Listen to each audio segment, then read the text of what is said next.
మరి ఈ రోజున సమాధానం కావాలంటే ఆయన ఎద్దుకు రావాలి. ఎవరికి సమాధానం కలుగుతుంది?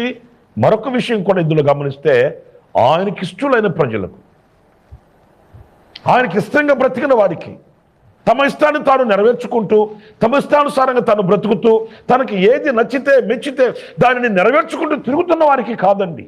దేవుని చిత్తం ఒకటి ఉంటుంది, దేవునికి ప్రీతికరమైనవి కొన్ని ఉన్నాయి. దేవునికి ఇష్టకరంగా బ్రతకడం అనేది ఒక ప్రత్యేకించబడిన జీవితం. ఎవరైతే ఆయన సన్నిధిలో ఎలాంటి ఇష్టకరమైన బ్రతుకుతారో, మీరు చూడండి, పరిశుద్ధ గ్రంథంలో ధనవంతుడు చనిపోయాడు కదా, లాజరు చనిపోయాడు కదా. లాజరు అబ్రహాము రొమ్మున ప్రశాంతంగా విశ్రాంతిగా ఉన్నాడు. ఈ ధనవంతుడు యాతన పరచబెట్టబడే స్థలమందు బాధపడుతూ ఆయన ఒక కోరిక కోరుకున్నాడు.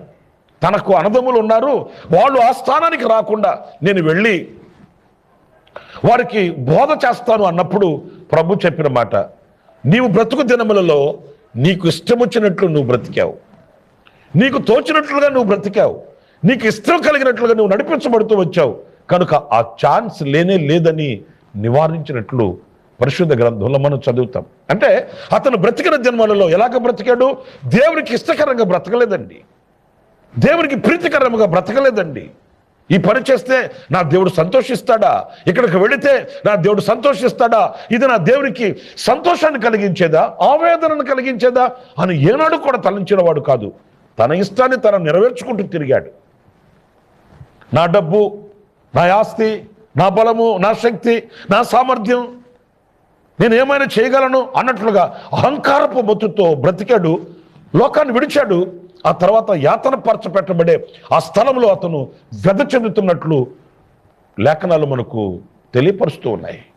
నా ప్రియమైన సహోదరులారా, అందుకే పరిశుద్ధుడైన పౌలు చెప్పాడు, మీరు వెలుగు సంబంధుల వల్ల నడుచుకొనొచ్చు, ప్రభువుకి ఏది ప్రీతికరమో, ఏది ఇష్టకరమో దానిని పరీక్షించి మీరు తెలుసుకోనండి, ఆ రీతిగా మీరు నడుచుకోనండి అని పరిశుద్ధుడైన పౌలు ఆయన పత్రికలో రాస్తూ వచ్చాడు.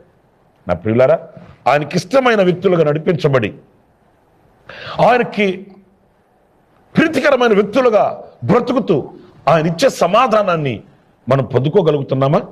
సమాధానకరమైన బ్రతుకుని జీవించగలుగుతున్నామా అనేది మనం ఒక ప్రశ్నగా ఈవేళ తీసుకోవాలి. ఎందుకంటే మనం కలిగి ఉన్న దానికంటే కూడా నేను దేవుని సమాధానాన్ని కలిగి ఉన్నానా, ఈ ఆస్తి కంటే, ఈ అంతస్తుల కంటే, నేను కోరుకొనినా, నేను సంపాదించుకొనినా ఈ లోక సంబంధమైన వాటికంటే దేవుడిచ్చు సమాధానం నన్ను ఏలుతుందా, నన్ను పాలిస్తుందా అనేది ఈ క్రిస్మస్ శుభవేళ మనం తలపోసుకొని ధ్యానించుకొని విశ్లేషించుకోవలసిన విషయం అండి. చూడండి, మీకు ఇంకొక 2-3 విషయాలు కూడా నేను మీకు జ్ఞాపకం చేస్తాను. ఈ దేవుని సమాధానం ఎలా మనకు కలుగుతుంది? ఈ వాక్యం స్పష్టం చేస్తుంది. మనం ఆయనకి ఇష్టలుగా నడిచినప్పుడు. దేవుని వాక్యంలో మరొక చోట ఈ సమాధానం మనకి ఎలా కలుగుతుంది అని మనం చదివినప్పుడు, యోబు గ్రంథం 22వ అధ్యాయం 21వ వాక్యంలో చక్కటి మాట ఉంటుందండి. ఆయనతో సహవాసము చేసిన ఎడల నీకు సమాధానము కలుగును. పిల్లలు చూడండి, ఈ దేవుని సమాధానం మనకు ఎలా కలుగుతుందని 2వ అంశంలో మనం గమనించినప్పుడు, ఆయనతో సహవాసం చేసిన ఎడల మనకు సమాధానం కలుగుతుందంట. మొదటేమో ఆయనకి ఇష్టకరంగా బ్రతికితే సమాధానం, ఆయనకి ఇష్టలైన వారికి సమాధానం కలుగుతుంది. రెండవది ఆయనతో సహవాసం చేయాలంట. మనకున్న అలవాటు ఏంటంటే, ఆపద వచ్చినప్పుడు దేవుడి దగ్గరికి వెళ్తాం, ఆవేదనలు వచ్చినప్పుడు, ఆకలి బాధ వేధించినప్పుడు, శత్రువులు ఊకముడుగా దొమ్మిగా పైబడినప్పుడు, ఇంకా కాలు చేత ఏమీ చేయలేని నిస్సహాయపు స్థితికి మనం దిగి వచ్చినప్పుడు, అప్పుడు దేవుని దగ్గరికి వెళ్ళి ప్రార్థిస్తాము, మనం యాచిస్తాము, ఆయన దగ్గర సహాయాన్ని వేడుకుంటాం. అంతేగాని దేవుడితో మనకు సహవాసం అనేది చాలా అరుదైన అనుభవం అండి. ఆదివారం చర్చికి వెళ్ళే వాళ్ళు కనబడతారండి, ఇలాంటి క్రిస్మస్ పండుగలు చేసుకునే వాళ్ళు కనబడతారండి, ఇంకా గోడలకు వాక్యాలు తగిలించే వాళ్ళు కనబడతారండి. కానీ దేవుడితో సహవాసం చేసే వాళ్ళు ఎంతమంది ఉన్నారు? సహవాసం అనేది ఓ క్లోజ్ ఫెలోషిప్, ఆయనతో ఒక అనుబంధం. ఏదో ప్రార్థించి ప్రేమ కలిగిన తండ్రి అని అనేవాళ్ళు చాలామంది, కోట్ల మంది కనిపిస్తారు. కానీ సహవాసం, ఆయనతో సహవాసం, యేసుక్రీస్తు కూడా చెప్పాడు, నేను మిమ్మల్ని దాసులని పిలువక స్నేహితులు అని పిలుచుచున్నాను. ఎందుకంటే యజమానుడు దాసునికి అన్ని చెప్పడే. యజమానుడు దాసునిగానే చూస్తాడు, కానీ దగ్గరకు రానివ్వడే. దాసునికి యజమానునికి మధ్య కొన్ని పరిధులు ఉంటాయి. అందుకని మిమ్మల్ని నేను దాసులని పిలువక స్వతంత్రులుగా ఉండేటట్లు నేను స్నేహితులుగా పిలుచుచున్నాను. మీరు నాతో స్నేహం చేయాలి, మీరు నాతో సహవాసం చేయాలి అని యేసయ్య కోరుకున్న కోరిక లేఖనంలో మనకు కనిపిస్తుంది. తాత్కాలికంగా ఆపద మొక్కులతో కొంతమంది ప్రార్థన చేస్తుంటారు, ప్రభువా ఇదిగో మా ఇంట్లో అద్భుతం చేస్తే నాయన నీకు 1116 ఇస్తానయ్యా. 1116 కొరకు కాదు యేసయ్య వచ్చింది, నీతో సహవాసం చేయడానికి వచ్చాడు.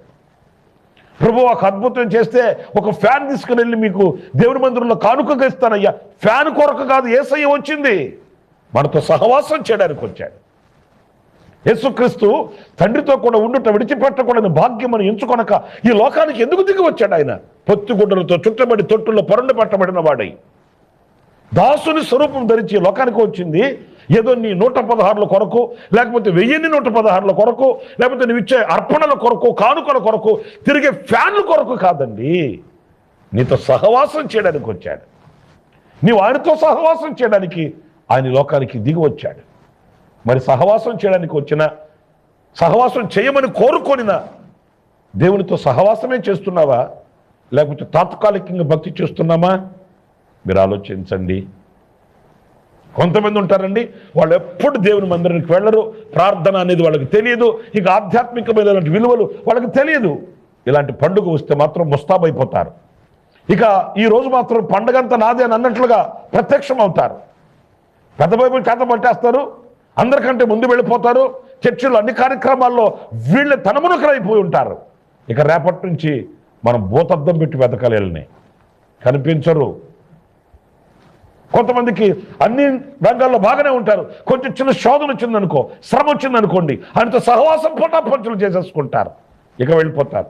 ఏంటంటే మాకు శ్రమలు వచ్చేయండి, మాకు కష్టాలు వచ్చేయండి. అది సహవాసం కాదండి. సుఖ దుఃఖముల యందు, అన్ని వేళల యందు, ఏ స్థితిలోనైనా ఆ దేవునితో హత్తుకొని బ్రతకడం సహవాసం చేయడు. అబ్రహాము దేవునితో సహవాసం చేశాడు, లాజరు దేవునితో సహవాసం చేశాడు, మోషే దేవునితో సహవాసం చేశారు.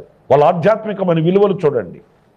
అల్పకాలం పాపభోగం అనుభవించుట కంటే దేవుని ప్రజలతో శ్రమ అనుభవించటం మేలని శ్రమను యోచించుకొని దేవునితో సహవాసం కొరకు వెళ్ళిపోయాడు మోషే.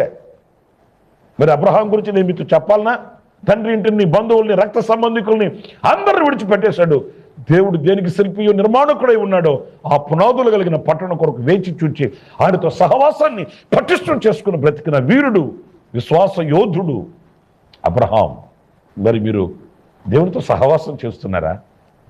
లేకపోతే ఈ పండుగ రోజునే మందిరంలో కనిపిస్తున్నారా? మందిరికి వెళ్ళాలన్న ఆశ కలుగుతుందా? మంచిది, ఈ పూటన్నా ఆశ కలిగింది మీకు, దేవునికి స్తోత్రం. నేను కాదనట్లేదు, కానీ కాకపోతే ఇంకొంచెం ముందడుగు వేయమని బతిమాలుకుంటున్నాను. దేవునితో సహవాసం చేయమని కోరుతున్నాను. ఆయనతో చెలిమి కలిగి బ్రతకమని దేవుని వాక్యమును బట్టి విన్నపించుకుంటున్నాను. ఎందుకంటే ఆయనతో సహవాసం చేసిన ఎడల